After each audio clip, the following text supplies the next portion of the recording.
Who was that one teacher you'll never forget, and why? Imagine a teacher hosting a Microsoft meeting with you every weekday without fail. A nightmare as it seems, right? But to me, these Microsoft meetings have saved my life. When I was studying at a private school, grades weren't just about success. They were social currency. Those who scored well mingled with others who either performed just as well or whose family wealth could override poor marks. I didn't belong to either group. My parents were in the rubble of their marriage. Mother accusing father of cheating, father accusing mother of stealing his property. They never had solid evidence, but neither of them stopped torturing another too. My family never cut me off financially. I won't pretend otherwise. In the room of mine, I mediated screaming matches, walked over broken dishes, revised between slammed doors, and withheld silence. Despite everything, I still had to live in that house for 12 hours a day. I wore headphones, but shouting seeps through plastic. I tried returning home later and later, but home wasn't something you could outrun. The nights were worse, sleep was rare, and nightmares constant. My grades fell. Then came the shift. My parents for once stood on the same side, turning their frustration onto me. I became the shared scapegoat. For once, school became the only safe space I found myself in. I started falling asleep in school. Detentions followed. Teachers scolded me, humiliated me, phoned home, but nothing changed. Because nothing would. No one ever looked into the root cause of why this happened. Then came our December mocks in year 11. Without doubt, I had received successive disappointed faces, and I was about to go numb. Mrs. P, my English teacher, had called me after class. I thought it was going to be another chat about expectations and efforts. Instead, she sat down, offered me a cup of hot chocolate, and asked me what happened. Humiliated and sentimental, I was not ready to open myself to a teacher whom I did not know much of.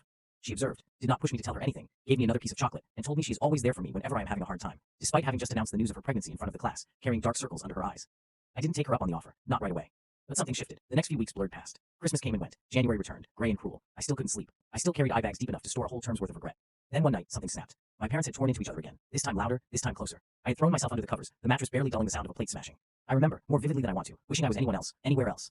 The next day, I stumbled into school late. I hadn't brushed my hair. I hadn't eaten. I was on my third day of 4 hours sleep total, and I must have looked like it, because Mrs. P didn't even ask. She just quietly took me aside at the end of class and handed me a bag of cookies, said they were left over from the staff room, but the label on the paper bag had my name, and they were the chocolate chip ones she remembered I liked. That was how it began. She didn't push, never asked questions that backed me into a corner, but she showed up every time, like a secret angel guarding me.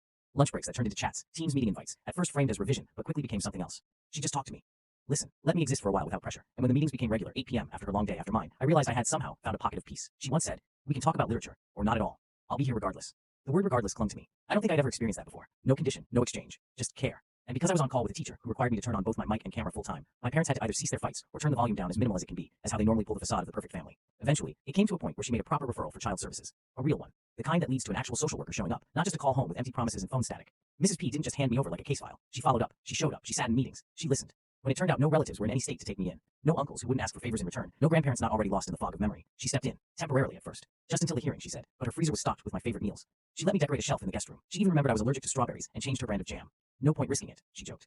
This was a few years ago. I've just started my first job. Legal aid work. I want to be a solicitor eventually. I want to sit on the side of the table where I can protect someone, maybe even the way she protected me. Next week, I'll be visiting Mrs. P again. Her baby boy is turning 5 soon. I'm bringing gifts, flowers, books, and a copy of the first case summary I ever drafted. I'm not sure if she realizes this yet, but she saved more than one life that year, and I'll always be the kid who remembers every 8 p.m., every cookie, every moment she said she'd be there, regardless.